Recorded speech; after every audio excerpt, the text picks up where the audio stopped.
Hey everybody, it's Mike here from The Art of Guitar. If you know my channel, you know that lately I've been on this kick where I like to make these in the style of songs, and that's where I actually write original music, but I do it thinking of a certain band and kind of catering it to their sound. I just kind of started off by doing this as a creative experiment, a way to kind of be creative and to just, challenge myself and see if I can live up to it. My first release did pretty well actually because a lot of people were convinced that it sounded a lot like 80s Kiss. And it's a song called Adelaide, and I uploaded it, I think like a year ago now, and a lot of people seem to like it, especially Kiss fans. So I've been working on this Alice in Chains style song for over a year now, not straight through. I've been dabbling, here and there on it, but I finally finished it, and so I decided to just lay it down one weekend. And unfortunately, I spent a year writing it pretty much, but I only spent one weekend on recording and mixing it. Sometimes I just don't have the patience towards the end of the race, if you will. So I put it out, and it did okay. Like 3,000 people watched it, which if you think about it, when I was starting out in music, if I could get 3,000 people to listen to a song I made, I would have fainted. But something stuck in my brain, something telling me that I didn't do my best when it came to the end part of it all, which is the mixing and the mastering of the song. So then I got this idea of, hey, what if somebody else actually mixed it for me? What could the results be like? So I ended up finding this guy named Matt Doherty, and he has worked with tons of awesome bands, including like Megadeth and Disturbed. And I thought, I think this guy can handle this. So I gave him all the raw tracks and he mixed it the way he thought it sounded great. And then he asked me if I had any suggestions for him. And I'm just like, you know what? I don't, because I want you to do what you think sounds the best, because I'm going to compare it to my mix and I just want to see what the differences are. Maybe I'll make a video out of it or something. So he went back with what we call fresh ears. So he waited a couple days, went back, did some more tweaks, and then sent me this final version. And what I want to do today in this video is play segments of each version, my mix and his mix, and tell you what I learned from, sending off my tracks to a professional mixing engineer. And I learned a lot. I'll tell you that right off the bat. By the way, if you want to hear the full track, it's actually going to be up on all the platforms probably by tomorrow. I don't know when you're going to see this video, but it should be up by the time you see it. Otherwise, I'll put a link in the description where you could just watch it on a YouTube video. So I'll put the actual version, Matt's version, along with some lyric video visuals so that you can actually check it out. Okay, so we'll start off with the intro. I'll just play you the very beginnings of each version and we'll just kind of walk through the song like that. Here we go.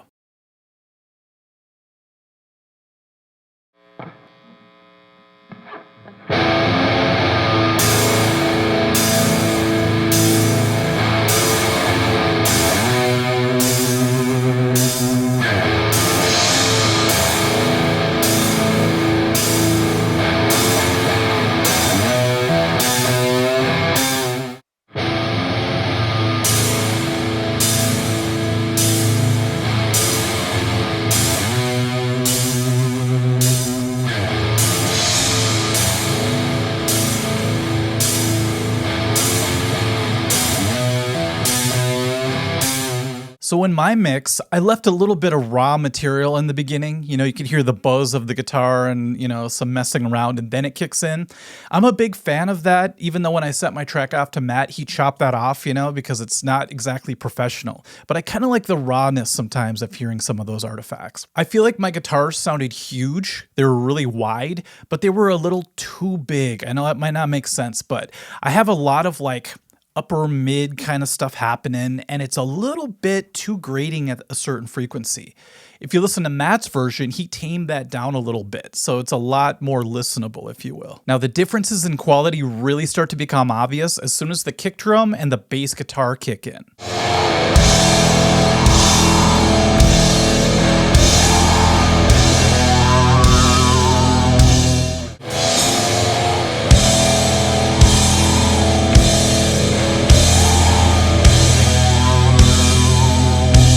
So Matt's mix, he's got a big sounding kick drum and it's snappy.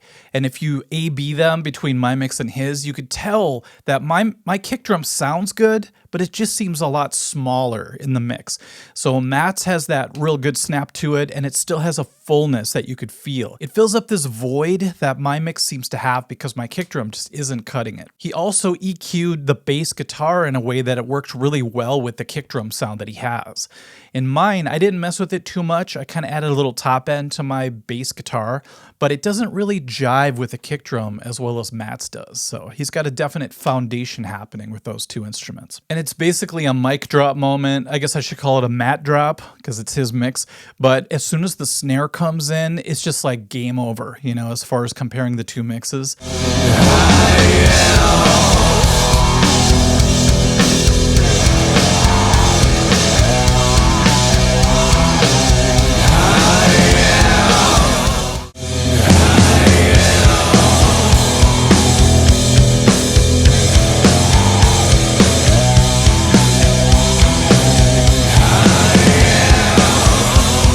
I should have spent way more time on the snare drum, but on my snare channel, I messed up the gate or something, and you could kind of hear some cymbal bleed every time I hit the snare drum.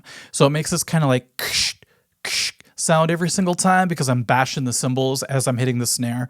So it's one of those things where it's just noisy and it's EQ'd a little bit goofy. So there's a weird mid-range coming through and it just doesn't sound big at all in my mix. In Matt's version, you could feel the snare hit. So the kick and snare now are just hitting you in really good places. And, you know, it's taking up the right amount of space. It's not overly top heavy. You know, there probably could have been some more snap to the top end of it, but it fits the mix in a really cool way and it allows everything, like I said before, to be in the right place. I love the part, you know, where I'm hitting the double tom really quick because that's very Alice in Chains. You know, I think I took that from Angry Chair. And in order to get that thick but snappy tom sound, you got to listen to Matt's mix. Mine sounds okay, but once again, it just seems smaller in comparison to the thickness of Matt's tom mix. Matt put a really cool effect or a series of effects on the vocals, and you could tell right away when the ah yeahs come in because there's like this delay that sort of sits in the background throughout most of the song while there's vocals happening, and it creates this great layer that adds depth to the sound of the vocals. So the ah yeahs kind of swoop in a really cool way, but they don't just disappear, you know, because it's not dry in the background. Mine, they sound okay, but I could have used a little more tail in some of my effects, so they're not as smooth sounding as Matt's mix. Tattered, torn out, smeared across the page, ink stained promise, buried in remains.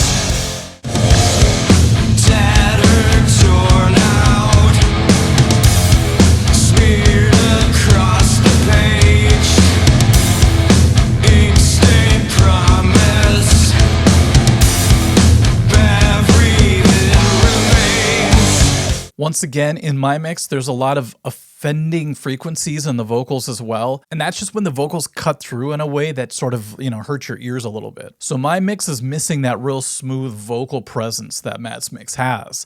And man, I really got to spend more time on these frequencies. Now, speaking of offending frequencies, in the chorus, you can really hear it on that bell of the ride cymbal. Like the setting sun, arriving for your turn. The darkness left you wide open, and tell your shadow one you are the setting sun. Like the setting sun, arriving for your turn. The darkness left you wide open, and tell your shadow one you are the setting sun. Because I knew I wanted to do a real, you know, quarter note bell to make it really Alice in Chainsy, if you will. And in my mix, it's very piercing. And a couple times I hit it, it's just like too much. And in Matt's mix, it's smooth all the way through the entire song. At the tail end of the chorus, it goes back to the main weird riff where I do the behind the nut, Tony Iommi type bend. Well, on that part, in my mix, it gets kind of hollow in the middle. because there's nothing really supporting that area of the mix. And I do a lot of this when I talk about, you know, the sound spectrum, because that's how I visualize it when I'm hearing something.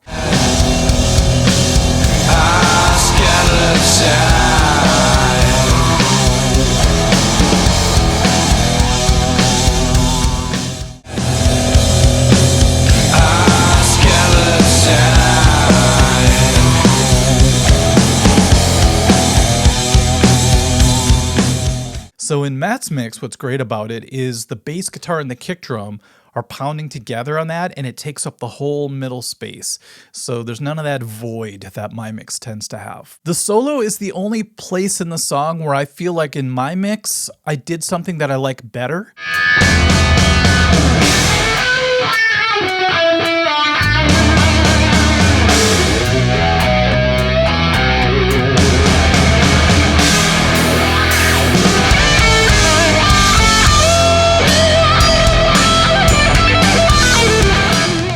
But that's only because I didn't suggest this specific detail to Matt. I could have, but like I said, I just wanted him to do his thing.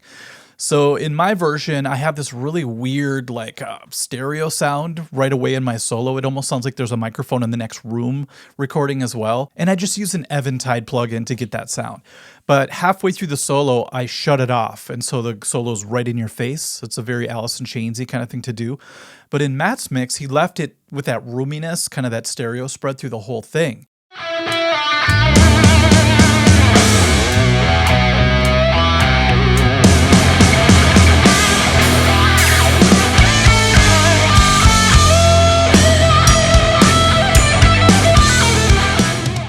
But the more I listened to his version of it, the more I liked it through the entire song.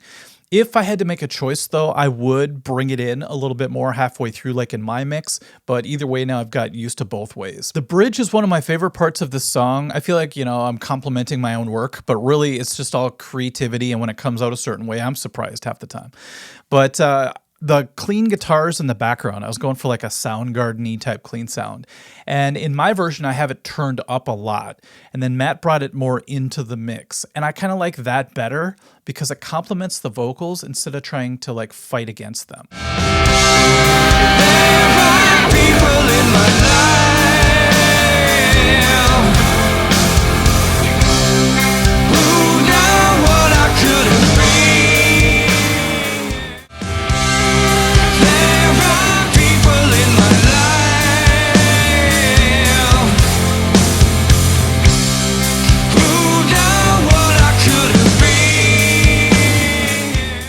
So once again, I would choose Matt's mix over mine as far as where those clean guitars are set. Now here's another Matt drop moment, if you will, the drum fill. In his mix, you could hear every drum hit and it comes out and it's full sounding and it just sounds really great. In my version, it almost sounds like the fill's just coming through the overhead mics. It sounds distant, there's some weird reverb thing happening, and the snare sounds funny. And it just doesn't punch, you know what I mean? So that's a huge difference. That's one of the biggest differences between the songs. It's just the way the drums come through in certain parts. In this case, in the drum fill itself. The post-bridge part's one of my favorite part of the song because I just pictured Jerry Cantrell headbanging, you know, especially back in the old days where he did a ton of headbanging during this part, and everyone's just going off, you know? Oh, yeah.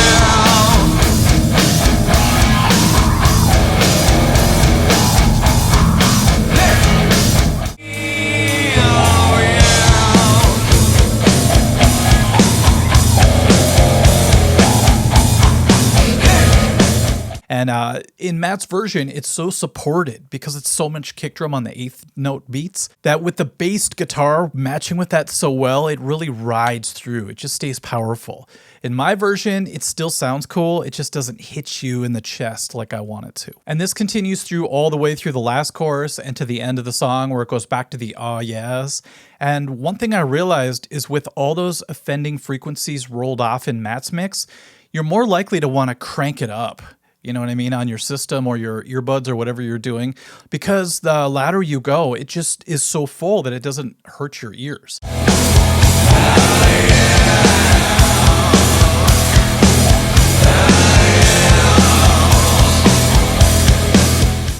In my version, with those little pointy frequencies, if you start cranking that up, it just grates on your ears in a bad way.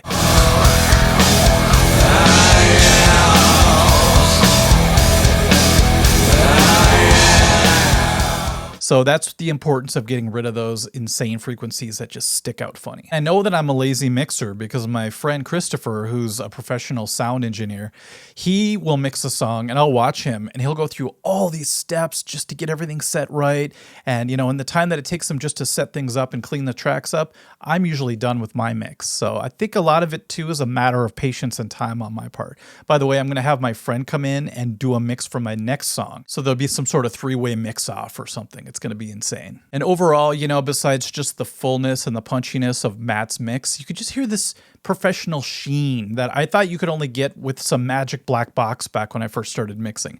I thought, you know, I bet you that's what the pros have. They just have the secret black box that they put everything through and it gives it that professional edge. Well, if that's true or not, I've never found that black box, but Matt owns it, obviously. No, I'm just kidding. He just mixed it in a way that gives it that polish. It's hard to explain, but if you hear it, you know. One of the biggest lessons I learned as well from all of this is that if you find the right people, it's okay to not be so, you know, I'm kind of a control freak. It's okay to let your work go out to other people and let them work their magic, their expertise on it. I think I'm a little gun shy as well because back when I was in a teenage metal band, in our later years, we trusted some recordings to somebody who never really recorded metal before. He was into other styles, and so when it came to him mixing our music, it just didn't do it justice. It actually made it sound horrible. I don't put all the blame on him, but it could have been a lot better with the right person at the mixing board. And also along that same line of thinking, it's great to have another set of ears listening to your music. That's why I had him just work his magic. You know, you're going to hear it one way and you might have tunnel vision or blinders on because you've thought of it and heard about it so much that that's really what's locked into your brain. But sometimes somebody else will come along and they might put a great spin on it that you never thought of just because you were so locked into your own project. So yeah, so shout out to Matt Doherty for doing such an awesome job. And if you want to get a hold of him to work on any of your stuff, I'll leave a link at the bottom of where I found him. And, you know, let me know how it goes. And thanks to all of you for watching and for listening to the tune. I know on this video I broke it up. I had to for the purpose of this video. But like I said, I'll put the link at the bottom if you want to listen to the full version. And then you could also find it on Spotify or whatever. Just look up The Art of Guitar on any of the platforms that you're on. And hopefully you could find that plus all the other songs I've done. All right, everyone. Thanks for watching. We'll catch you soon. Bye-bye.